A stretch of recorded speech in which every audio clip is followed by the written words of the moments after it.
All right, let's get started. Welcome to everyone to today's TCLG webinar, the Shifting Digital Legal Landscape in Canada.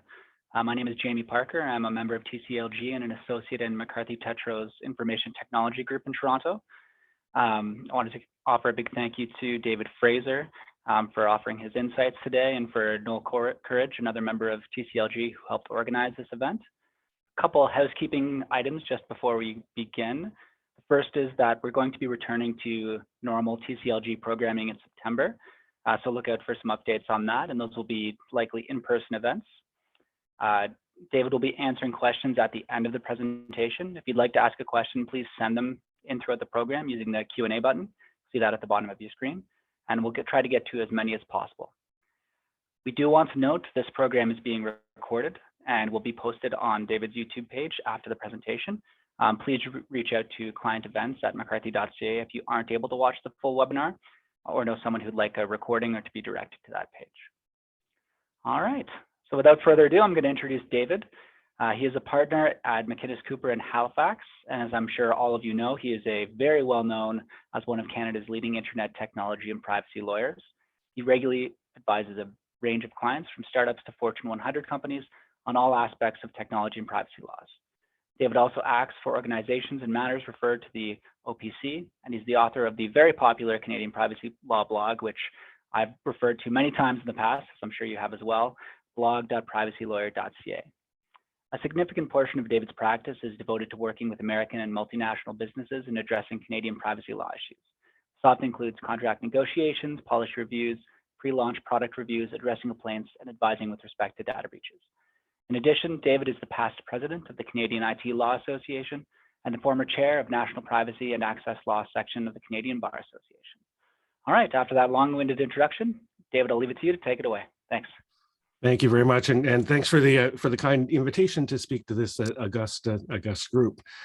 I'm just going to dive right into it. This has been a very interesting time in the area of digital policy, and I cannot think of a time when we have seen so many legislative initiatives that have either an absolutely direct impact on computer lawyers or will have secondary effects. That kind of digital is everything at the moment. And it's gotten a lot of attention as it's wound its way through the parliamentary system.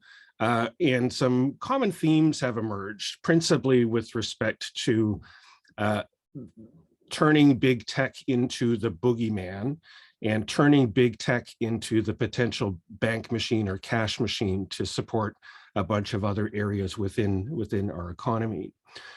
So we have seen through Parliament and coming out of this current government, the Online News Act, we have the Online Streaming Act, and then we've had the long-awaited Digital Charter Implementation Act of 2022, which is a replacement of the Digital Charter Implementation Act of 2019, that fell off the order paper, was reintroduced with some important changes. It still has the Consumer Privacy Protection Act. It includes the Personal Information Data Protection Tribunal Act. And then they've added on this weird thing, this kind of nucleus of an idea of a legislative initiative called the Artificial Intelligence and Data Act. One piece of legislation that has really not gotten much attention that I think really will have an impact on computer lawyers and tech lawyers is the Critical Cyber Systems Protection Act, which has been largely under the radar, as I said. And then also looming in the background, potentially lurking in the shadows, is something called online harms, which we are expecting proposed legislation likely in the fall related to what they're probably going to rename as online safety. And again, it's another example of shifting onto technology platforms, a degree of regulation that hasn't existed before, and a requirement to deal with unlawful content, but also in a way that we'll talk about some of the charter issues that might come up related to things that are lawful but awful. And I have it on good authority that there is some awful stuff on the internet. So let's dig into it. So what I'm planning to do is kind of a relatively high level overview of these legislative initiatives, hopefully flag some of the themes that at least I've seen and recognized, do a little bit of a deeper dive into some of them, And some of them, there's not a whole lot that we can talk about, but we'll do a little bit of hopefully informed speculation. So the first is the Online News Act, which better known as Bill C-18, and it received royal assent just recently, just in the last week, at the conclusion of the parliamentary session. It was one of the things that was kind of jammed through at the end, although it spent a large amount of time in committee with a lot of discussion about its kind of policy basis, modeled after an initiative in Australia that has never really come into effect. But it creates this framework. It's supposed to address this idea that news businesses in Canada are suffering, and they're suffering because of a lack of funding. They're suffering from a lack of revenue. And in my view, one of the principal reasons for that is that news outlets have generally, particularly the traditional newspapers, have lost their local monopoly on advertising.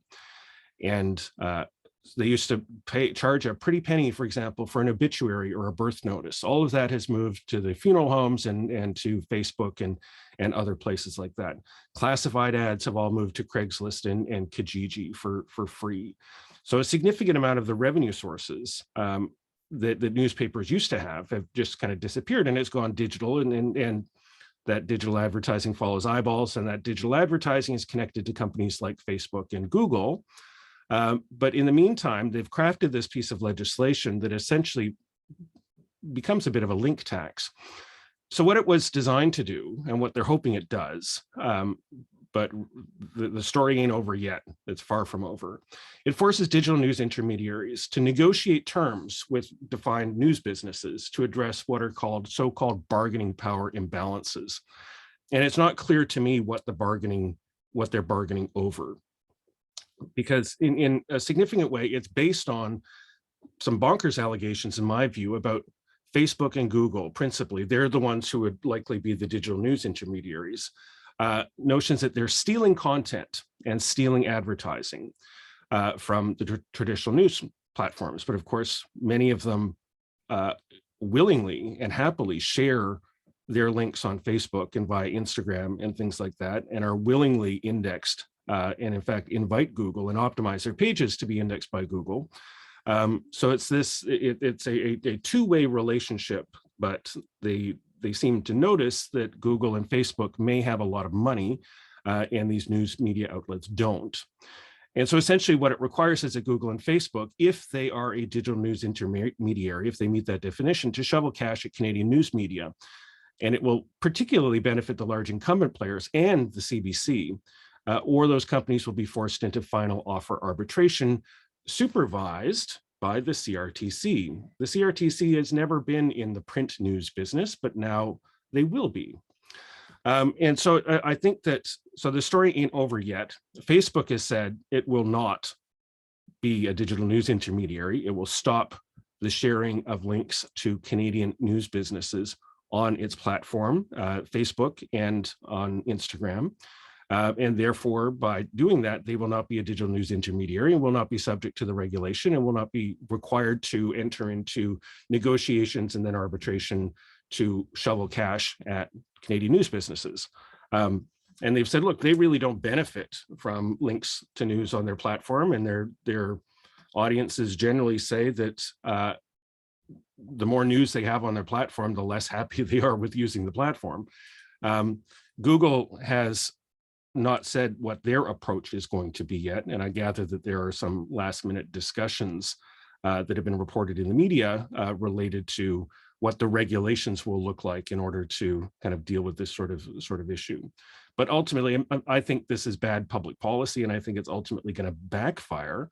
And it's been headed up by Canadian Heritage, which is I mentioned kind of this, the domain of the CRTC is expanding, and the domain of Canadian Heritage is expanding in some interesting ways as the driver behind a large number of these digital policy initiatives. So similar to the Online News Act, we have the Online Streaming Act, which is Bill C-11, which received royal assent in April, but it's not in force yet. And what it's supposed to do is it's supposed to level the playing field for online streamers. So traditional broadcasters in Canada have noticed that eyeballs are moving away from television sets and are looking at smaller screens or are looking at streaming platforms.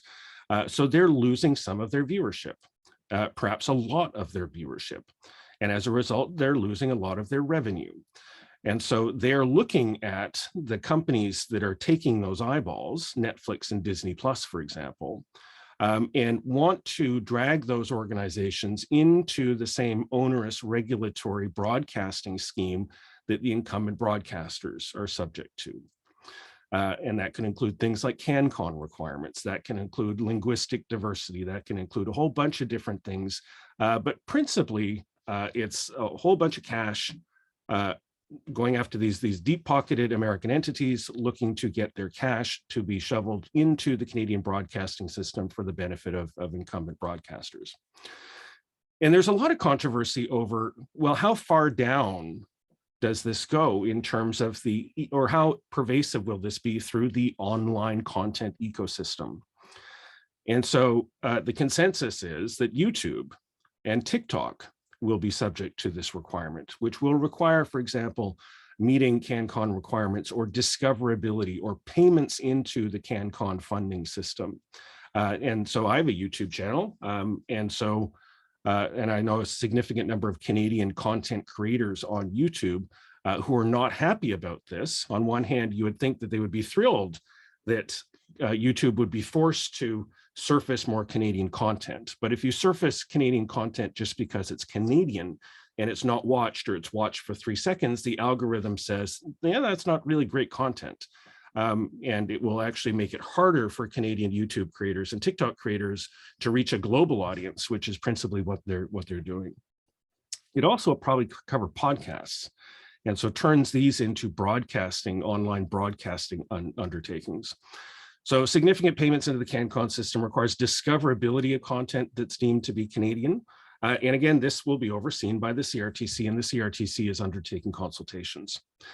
And among the problems that exist, and I flagged this at the pretty early stages of the bill's introduction and discussion, is that if you're providing streaming services into Canada, you likely have to register with the CRTC. You have to raise your hand and say, oh, I'm subject to this regulation, and provide a significant amount of information to the CRTC related to your operations and related to your audience in Canada. And just imagine a scenario. So we subscribe to a service called BritBox, which is operated by the British Broadcasting Corporation, which is exclusively British broadcast content. And so they have a significant number of customers in Canada. Would they be required to have a certain amount of Canadian content on BritBox? It's not CanBox, it's BritBox. And then think of it in terms of others. We have in Canada such a wonderful diversity of representation and kind of first generation, second generation Canadians who have a significant connection to the communities of origin and the culture of origin, many of whom keep in touch with those culture bases by online streaming from countries like India, Pakistan, places like that, South Africa, you name it. Those services will be subject to this regulation, theoretically may be subject to CanCon requirements on those platforms, which is absurd, or required to pay into the CanCon system. And I think many of them, and we've already seen, I was concerned that many of them would just kind of opt out, would block and say, look, we're not going to provide services to the Canadian market because it's too bureaucratically cumbersome. And so please go away. And a number of them have said that, including PBS in the United States, saying, look, this will be too burdensome and we'll simply opt out. So again, we're still seeing how the regulations and the framework is going to develop. The devil is always in the regulatory details. But again, I think this is something that is ultimately going to backfire. And so got a lot of opposition, but it's kind of steaming forward. So here we have the Digital Charter Implementation Act, Bill C-27, which is the complete update and replacement of Canada's federal privacy law. And it's interesting that the previous two were under the Heritage Minister. This one is under the Industry Minister. There has not seemed to be within government, within the federal caucus, the amount of interest in pushing this forward. So many people who are regulated by this have been saying, look, get off the pot and just push this through, move this forward. We can live with this. And obviously privacy activists are looking to have our privacy legislation updated. Now, there's something in here to upset everybody. It's not a perfect piece of legislation. It's not going to make the privacy activists happy, and it's not going to make the regulated entities super happy. But there is a consensus that's built around and said, look, this is better than nothing, and we should do it. So it's been referred to the House Standing Committee on Industry and Technology, but it hasn't had any consideration yet. Parliament has risen for the summer, so it's not likely to find its way in front of that committee until the fall. And then I don't know what is ahead of it in the queue, but we're likely not going to see it moving until and through that committee process, at least until Christmas, I would think. So the Digital Charter Implementation Act is pretty similar to what was previously in 2019. It includes the Consumer Privacy Protection Act. I'm not a big fan of that name. We're not just consumers here when it comes to the individuals whose information is supposed to be protected by it. And it includes and creates something called the Personal Information and Data Protection Tribunal in the Data Protection Tribunal Act. And then just out of the blue, as a complete surprise, they bolted on something called the Artificial Intelligence and Data Act into this particular piece of legislation, which is just on including it in this statute or in this bill is ill-conceived in my view. And the legislation or the bill itself is pretty half-baked, and I'll talk about that in some detail. So what does this do? So the Consumer Privacy Protection Act, it replaces Part 1 of PIPEDA. You'll recall you have the Personal Information Protection and Electronic Documents Act. So the Electronic Documents Act will become a standalone piece of legislation, and the personal information part of PIPEDA is going to be replaced by the CPPA. And certainly one of the things that distinguished PIPEDA from just about everything was the inclusion of the Canadian Standards Association Model Code for the Protection of Personal Information as a schedule to it. And that's no longer the case. The bill is framed to look like a normal sort of statute, but everything from the CSA Model Code is essentially in there. There aren't any radical changes other than, we're going to talk about penalties, and that's the headline grabber, but largely it takes PIPEDA and turns it up to 11. There's a whole lot more emphasis on corporate documentation and demonstrated diligence. So things that were already in Principle 1, for example, you have to explicitly document and be able to make that documentation available to the Commissioner on request. It has the same scope of application because it's rooted in the same constitutional jurisdictional issue related to general trade and commerce. But it specifically says it applies to interprovincial and international data transfers, without talking about whether or not that also includes information that is related to, for example, employee personal information. So employee personal information in Ontario, for example, is not subject to any legislation. But if that's then moved to another province, let's say Nova Scotia, does that mean that PIPEDA applies? Because personal information that was otherwise outside of the jurisdiction of the federal parliament now somehow, by being converted to ones and zeros and shot down a fiber that ends in Nova Scotia, does that make it subject to it? So I don't have an answer. I haven't heard an answer to that. I haven't heard a rationale for that. That actually could be a good thing, because right now that gap means that information transferred from Europe about employees in Europe is not subject to PIPEDA, and therefore is not subject to our adequacy finding, which means that it can't be transferred under the adequacy basis. There has to be another basis to do it. So it could simplify things when it comes to interjurisdictional data movements that computer lawyers are involved with on a regular basis. But so much of it is about documentation and demonstrated diligence. So here's the first one, and what I think should be the headline grabber is that every organization that is subject to the legislation has to have a documented privacy management program. And here's where the rubber hits the road. That privacy management program must be provided to the Office of the Privacy Commissioner on request. So this is very similar to what was already in the CSA Principle 1 from the Model Code that's included in PIPEDA, but it says specifically, you got to have it, you got to write it out. Here's what it has to include in very general terms, and you got to document it, and you have to be able to provide it. Now, most large organizations that are already diligent, and those that are in heavily regulated sectors like financial services and others, probably or hopefully already have these, but it will make it a binding requirement on everybody who is subject to the legislation. And I think that's going to be a significant undertaking for a large number of small and medium-sized businesses that are probably compliant by mistake or by accident, that they've just have enough good practices, they've managed to stay under the radar, but now you're in violation of the legislation if you don't have the written privacy management program to provide it to the commissioner on request. And I imagine, so in the same way that after the Digital Privacy Act was passed and the data breach notification and recording and reporting requirements were put into place, that the Privacy Commissioner of Canada did essentially an audit of a large number of companies. I would like your data breach log to review it.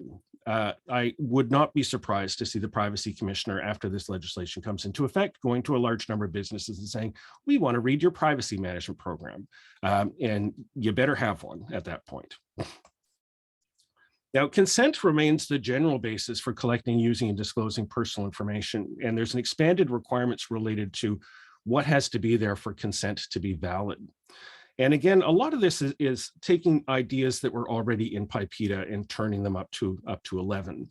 I think that there's a potential for some confusion here. So under Canadian privacy legislation, privacy policies are part of the openness principle and aren't really part of the identification of purposes principle, principle 2.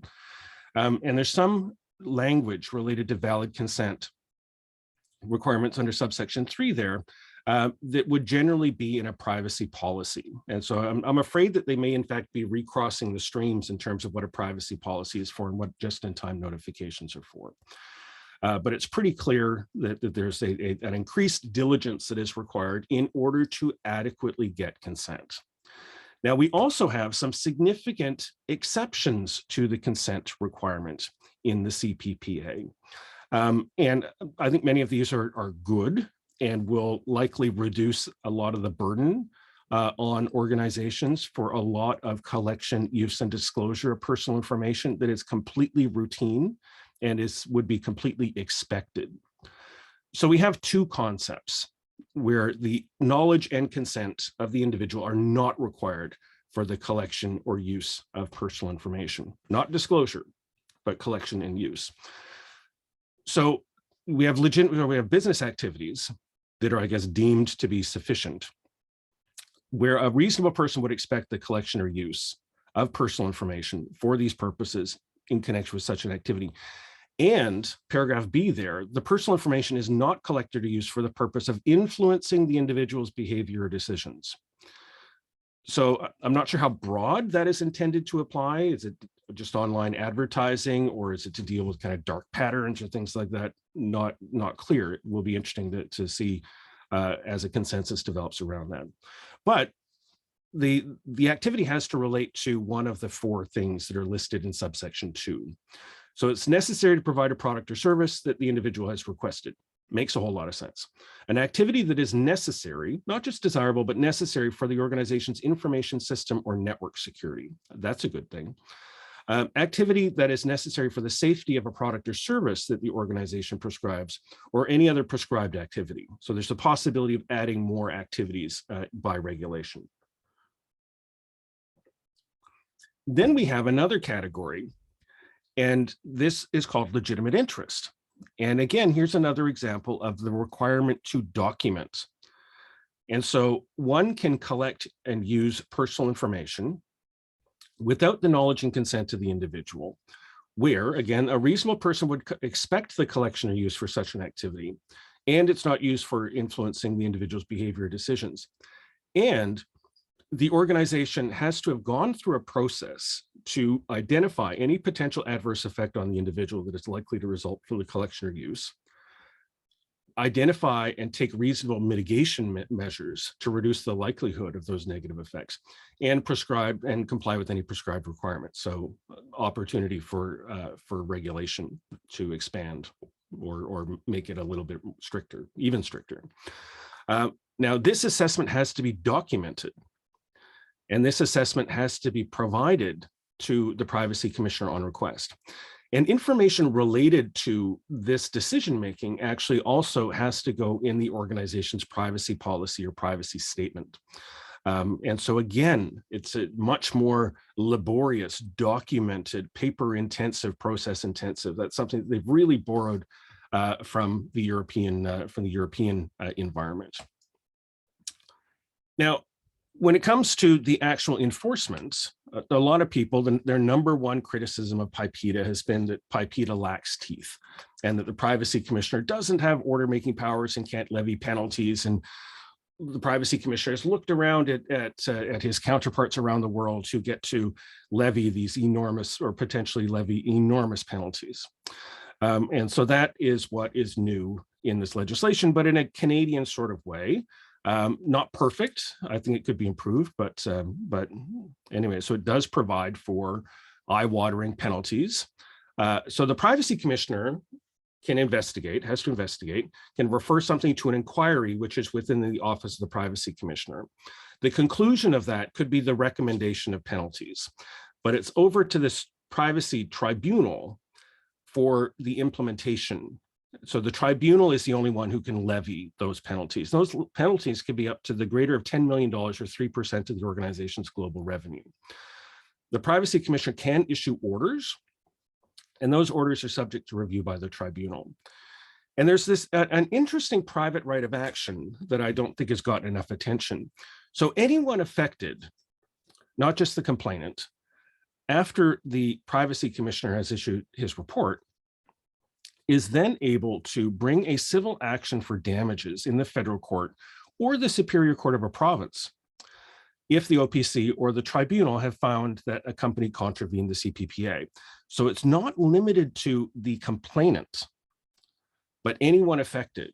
And so this may create a whole new class action regime for any investigations and reports of findings from the OPC or the tribunal related to an organization with a large number of records that have been affected.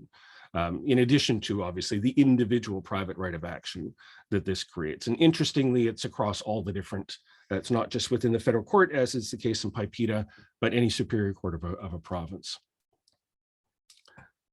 And so then we have the Personal Information Data Protection Tribunal actually has its own statute, which I think makes sense because one may recall that during previous election campaigns and platforms put forward by the Liberals, pardon me, during those campaigns, talk about a kind of a data tribunal, a data commissioner, a kind of this, that, or the other thing. So a specialized tribunal that could deal with privacy and digital sorts of things. And I think that makes some sense. So the legislation creates a new tribunal. There has to be a minimum of 3 members, and a minimum of 3 members have to have privacy expertise. And their principal role under this legislation is to hear recommendations for penalties from the OPC or appeals from OPC findings. And the hearings are going to be public by default, and they review the findings and orders by the OPC. I think that what we're likely to see is because this whole legislation relies on the creation of this tribunal, what we're likely to see is it will be a long time for the CPPA to actually come into force, because they will have to create this entire new tribunal from scratch. So they will have to hire commissioners. They will have to get office space. They will have to get admin support. They'll have to do all these other sorts of things in Ottawa, which is a long time consuming process. We've seen that happen with the College of Patent and Trademark Agents that was established. It's not an easy thing. You can't just wave your magic wand. There's a legitimate question to say, why do we have this tribunal to begin with? Can't all this stuff go to the federal court? That's what we already have a federal court for. And so I'm not sure I see a whole lot of benefit from this particular tribunal.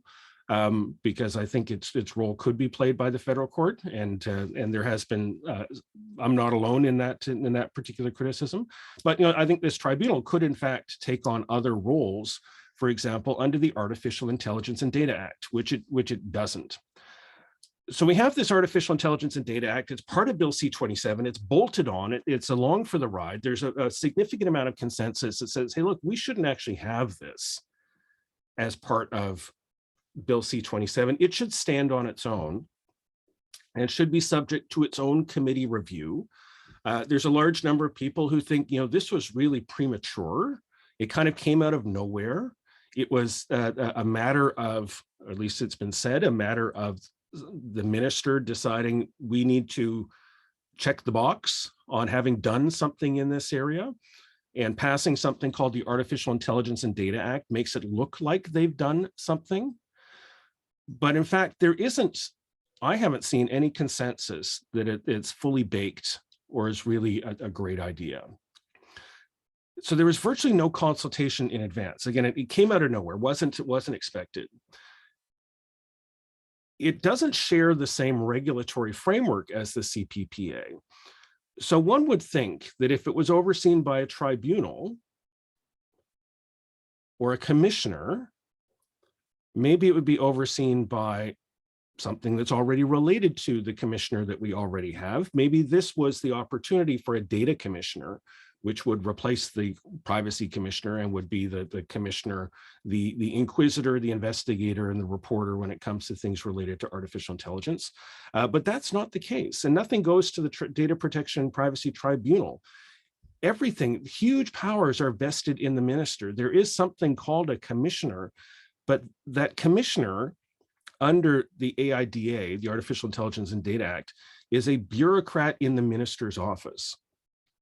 There is the possibility for having an advisory group, an advisory team.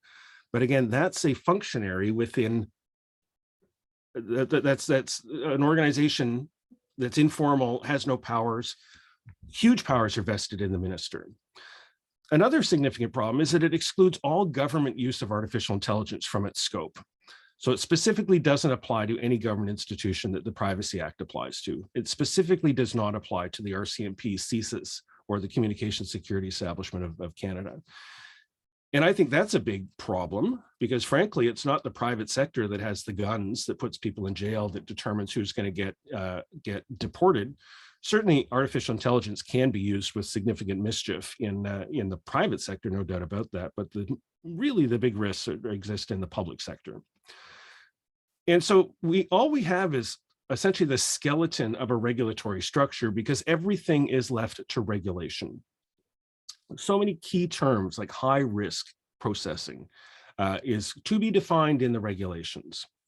And I don't have a huge amount of comfort that that's going to be done adequately, that it's going to be overbroad. And we already have, and we now have examples from Europe, and we have examples from the US with respect to common sense regulation of AI. And hopefully that'll appear in the regulations, but it really, if it's in the regulations, it's the whim of the minister. And there's also a significant thing that I think everybody who practices computer law will need to be on the lookout for, is that the legislation does not distinguish between research use of AI, providing AI, or implementing AI systems. And so, for example, if you're OpenAI and you have a large language model that you've made available to anybody who wants to put in a query, you can use that for the most banal purpose, or maybe you could use it for a purpose that ends up being discriminatory. But it's the person who has their fingers on the keyboard who's actually going to determine what the output is, and is going to largely determine what the output is, but also is going to determine how they're going to use it. And so OpenAI doesn't really control that. They'll do a significant amount to try to limit the mischief that takes place on their platforms, but they didn't design it for mischief. And it also applies, and there's significant penalties and significant offenses to research use. Now, Canada has been a center for artificial intelligence research in universities and private organizations. And frankly, research use should be encouraged, and researching about AI, not necessarily research using AI. Research using AI might end up with kind of really great things or really problematic things in the pharmaceutical space, for example, but just researching how to make AI better is a regulated activity, even where it's not out in the wild and doesn't have any possibility of directly affecting anybody. So overbroad in its scope. And it will be interesting to see where this goes. And it will be interesting to see if there is any greater momentum towards pulling AIDA out of Bill C-27, so it doesn't act as an anchor around the ankle of C-27 in actually getting to the finish line, where there is some consensus that the CPPA is fine, and that the tribunal is adequate or good enough, and or something we can live with. So next up is a bill that has been largely under the radar. It's called the Critical Cyber Systems Protection Act, or Bill C-26. And it's been referred to the House Standing Committee on Public Safety and National Security. Hasn't been considered yet. I think that committee might have been preoccupied with election interference or things like that. But it's a very broad regulatory framework related to cyber systems protection for kind of critical infrastructure. And it has 6 particular areas that are subject to cybersecurity regulation and oversight and potential penalties. So the first is telecommunication services. The second is interprovincial or international pipeline and power line systems, nuclear energy systems, transportation systems that are within the legislative authority of Parliament, banking systems, and clearing and settlement systems. And more can be added by regulation. So I think we can probably come up with some consensus to say, look, these are critical infrastructure. And if you have a situation like the attack on pipeline systems that have taken place, cyber attacks on pipeline systems in the US and power infrastructure and things like that, really bad things can happen. So there is a public interest in making sure that those systems are secure. One thing that is not that clear is how deep down the supply chain this goes. What are telecommunications services, for example? I don't think that there's any doubt that Rogers and Telus and Bell and others who are providing cell phone service are engaged in providing telecommunication services. But are the people who make the handsets engaged in telecommunication services? Are the people who make the batteries and the USB chargers for those phones, are they engaged in telecommunication services? If I have a web service, an online web service that has a chat function or a communications function, is that a telecommunication service? If I sell pizza to the guys who work in the data center, am I engaged in, am I subject to cybersecurity mandates related to this? It is absolutely unclear how far down the supply chain this is going to go. And it creates a very, very strict system overseen by and subject to mandates that are really quite interesting. So everybody who's a designated operator has to have a cybersecurity program in respect of their critical cyber systems to be defined. And it makes sense that they have a cyber system plan that identifies and manages their risks, protects their systems in place to detect a compromise, minimize the impact of cybersecurity incident, but hey, do anything that is prescribed by the regulations. They must do anything that is prescribed by the regulations. They have to take this program, and unlike your privacy management program that you have to wait for the Privacy Commissioner to come knocking, this program must be filed with the regulator. It must be reviewed regularly and needs to be updated. And if you make an update, you have to file that update with your regulator. And the regulator changes according to who you're, what sector you're within. You have to notify the regulator of any material changes, and the Communication Security Establishment of Canada is involved in reviewing your cybersecurity program. There's a requirement to immediately notify of incidents to first the Communication Security Establishment of Canada, so Canada's cyber spy agency, and the organization that currently is involved in protecting Canadian government information systems. Now they are going to have a significant role in protecting private sector, or telling the private sector how they are to protect their systems. And there has to be a notification to the designated regulator of an incident, which could be in addition to reporting to the Privacy Commissioner if there's a breach of personal information that could result in a real risk of significant harm. But one thing that's kind of surreal, that takes us into a whole different arena than what it is that we're used to, is a whole possibility of secret cybersecurity directions. So these are issued by the Governor and Council. So it's not just on the whim of the minister, but it's on the whim of the minister who can get the Governor and Council on board. And these can be directed to specific designated operators. Oh, hey, Bell, do this. Rogers, do this. TELUS, do this. Or all licensed broadcasting undertakings do this. Or all licensed telecommunications companies do this. These directions are not published. They are not public. And there is, in fact, a non-disclosure order attached to them. So these are secret orders issued by the government that must be complied with, and not complying with them is an offense. Complaining about them is an offense. You probably even trying to seek judicial review, unless you had a preemptive sealing order, would likely be an offense under the legislation. So it's pretty significant, and a whole lot of stuff taking place in the shadows. Now, certainly security sometimes calls for secrecy, but not always. And so this is a little bit puzzling and head scratching for me. We also have cyber cops who are supervising the good guys, but not really investigating the bad guys. These regulators have huge search powers. They can go in and they can use all your equipment. They can look at all your equipment, all your plans. They can co-opt your employees to do things for them. And they can issue compliance orders and notices of non-compliance, which can result in, not surprisingly, significant penalties. So we have administrative monetary penalties. Everybody likes administrative monetary penalties because, you know, you don't need due process and procedural fairness. Throw that out the window. And so administrative monetary penalties of up to $1 million in the case of an individual and $15 million in any other case. And it is a continuing violation. So if you are out of compliance for 2 days, that is 2 offenses. There are due diligence and common law defenses that are available. There's also specifically liability for directors and officers in this scheme. And so you think, so for example, where this issue has already been in the headlines has related to, for example, the use of Chinese networking switches within our telecommunications infrastructure and the approval or non-approval of Huawei.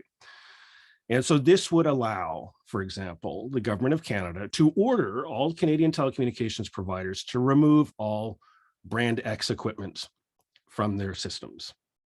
And they can do that, and that order would be secret, and they would have to remove that. Could also say that everybody within that sector has to use product Y, and product Y would be an approved vendor. Now, so it's been approved by the government, but it may be that the company implementing it would not generally want to use that particular provider, or that they're comfortable with something else that they've done. You know, there are a million different ways to skin a cat. I can appreciate giving the ability to mandate the removal of significant known risks, particularly when it comes to, for example, our nuclear systems. But when it comes to telecommunications providers, how deep down the supply chain in order to secretly dictate who they buy their product from and how they configure it. And there's also, I think, an accompanying risk. If the government says, okay, all telcos, you have to use this switching box from this vendor, if that switching box from that vendor has a 0 day on it, that means that every single telco in Canada is going to be similarly vulnerable according to that. So there is, in fact, I think, some additional security in diversity within our systems, but this could lead to kind of dictated homogeneity, which could be problematic. So watch that space. It will be interesting to see how industry responds when it finally gets to committee and there is discussion about the details of it and the very secretive and potentially problematic nature of these ministerial orders. So last but not least is online harms, also known as online safety. And so last summer, you know, the government tends to do these interesting things. They have a habit of let's do a big consultation in the summer. And so they did one on online harms. And what they did was they mooted or proposed a framework in which platforms would have to police their platforms for 5 different categories of content: terrorist content, content that incites violence, hate speech, the non-consensual sharing of intimate images, and child sexual exploitation content. And what they proposed was that there was an obligation on these platforms to take down all of this sort of stuff within 24 hours. And if they didn't, there would be significant penalties. And that would, of course, incentivize the removal of content. Now, when it comes, for example, things like child pornography and child sexual exploitation content, most platforms already have systems and processes to deal with that. And there's no gray area. But when it comes to things like hate speech, content that is alleged to incite violence, and frankly, a whole lot of people call certain verbalizations inherently violent, or just say that speech is essentially violence. And then terrorist content. Now, somebody doing academic research on ISIL would probably have an archive and make it available to other researchers. Stuff that was intended to incite terrorism when it was initially published, but in the hands of a researcher, it does not do that. But on its appearance, and where you have to review all of these complaints within 24 hours and take them down, it incentivized removal. And so it was largely panned. So they did a consultation, and it largely panned, essentially for trying to lump these 5 different categories into one proposal. And they're not the same, and they shouldn't be treated the same. And there's a difference between what is unlawful and what is awful but lawful. That there is no, you can have something that is hateful that does not amount to the willful promotion of hatred. And there's a significant amount of case law in terms of where that line is and trying to find that line when it comes to hate speech. And certainly most platforms don't want to host stuff that's on that line or otherwise, but to legally require somebody to remove something that is not illegal is a violation of the charter. And so there's significant charter issues with respect to the person who provided the content, the person who hosts the content, and the person who would otherwise have access to the content. So what they did after this consultation, they put together an expert panel, which had a significant number of kind of luminaries and very smart people to look at the feedback and do some targeted consultation, took it away, and it will be interesting to see. There is an expectation that there will be a bill introduced in the fall related to this, and currently pending before the Parliament in the United Kingdom is an online safety bill. There have been different things that have been mooted in other places, and including age verification, things like that, that raise constitutional freedom of expression and access to information rights. But so I'm just putting this on your radar that it may be coming down the pipeline. And another possible criticism of this whole thing was, when it comes to stuff that's online that is in fact illegal, other than child sexual exploitation content, the police in Canada really tend not to do anything about any of this sort of content. So it's stuff that's already unlawful that may exist on a whole range of platforms where the police aren't doing their jobs. And so this is pushing over to the platforms the obligations that the police should already have. And among the consensus from the platforms was, hey, why don't you create a mechanism where somebody, a complainant, could go to a tribunal or go to a small claims court or go to a provincial court, and get an order saying this is declared to be the non-consensual distribution of intimate images, take it down. And so you'd at least have an independent arbiter, decider on whether or not it is hate speech or not, but putting that determination in the hands of a company that's probably not even a Canadian company, that isn't really workable. So anyway, so stay tuned for that. And so I haven't really been following the Q&A. I'm not sure if there's any questions. I'm happy to take any questions. I think it is through the QA. I'm not sure if people can turn on their cameras and mics and yell at me or things like that. It's probably for my own protection, but happy to answer any typed questions. And as was mentioned, I will make this recording available on my YouTube channel. It's youtube.com/@PrivacyLawyer. And feel free to share it. My contact information is there. I'm easy to find, and I'm happy to answer any questions kind of offline if that would be helpful too.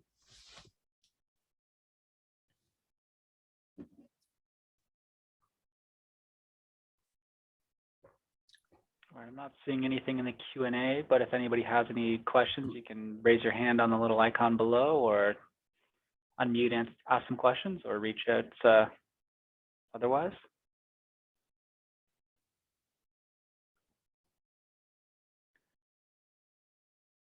Okay, if there's no further questions, I guess we can say that concludes today's program. Thank you very much, David, for sharing that huge amount of information and your really considered insights on all those developments. I wanted to thank you and everyone for joining us on this particular program. Yep. A question just appeared. The cybersecurity. Oh, perfect. Oh, we got it too. Yeah, we got two, I think now. Yeah, the cybersecurity law sounds particularly onerous for the public sector. When will it be voted on, and how much input will be allowed? So it's just about to go. Well, it's been referred to committee. The committee won't be sitting for over the summer, and so it will go into the queue for their consideration. Committees are generally quite good at receiving thoughtful commentary, and obviously industry groups. This is already on their radar, and I've spoken to some in particular the telecommunications sector who are concerned about it. But Google the name of the committee, reach out to the clerk, and they are super helpful. They are the best at customer service in our whole kind of parliamentary and government system, as far as I'm concerned. And so if you can provide a written comment if you wanted to. You can offer yourself to a peer, either in person and they'll pay your travel, or virtually. And the more input we can get for these sorts of initiatives from people who are thoughtful and people who have worked in the industry, so much the better. That particularly when it comes to completely brand new areas of regulation that have never existed before. So absolutely. I don't expect it will be passed until probably the spring, but that does mean that there will be an opportunity for thoughtful input. And whether the government is willing to be flexible on it, it kind of remains to be seen. So. And there's a question: possible to get a copy of the charts. I'm happy to share the entire PowerPoint. I'll put a download link on my below the video on my YouTube page, or you can just reach out to me by email, and happy to do that. I think we had one follow-up from Philip on the first one, which is that he meant the private sector in that initial question on the cybersecurity law being onerous for the public sector. Yeah, no, I got that. And another, thank you so much. Do you have any insights or comments on what companies should consider vis-a-vis any potential financial consequence for a company related to the private right of action, for example, the damages? Double check your insurance. Like I think that one thing that lawyers can be advising their clients right now is that privacy management program, that's not going to come out of there. And so, and what a privacy management program looks like is well known at this stage. So getting your ducks in a row for that, getting insurance in place in order to manage these sorts of risks. You might not be able to get insurance for penalties, but insurance for damages of third-party claims related to these sorts of things. I would be looking to get that lined up. And what sort of impact this will ultimately have on the insurance market for that sort of coverage. It may in fact knock the floor out of it, and it may be significantly problematic if the Canadian risk is all of a sudden going through the roof. Perfect. Any more questions we have for David? All right. So, pending any last minute ones coming through, I think that concludes our remarks. So again, thank you to David for sharing his thoughts, and for all of you for joining us. As some final housekeeping, you'll be receiving an automatic survey when you leave the webinar. So we ask that you please share comments with us to ensure you're getting the most out of the programs. And there'll be a follow-up email in the next couple of days with some CPD instructions. And please reach out if you have any additional questions on what was discussed during today's program. And again, you can visit David's YouTube page for a copy of this presentation as well. Excellent. Thank you all very much. Thank you, everyone.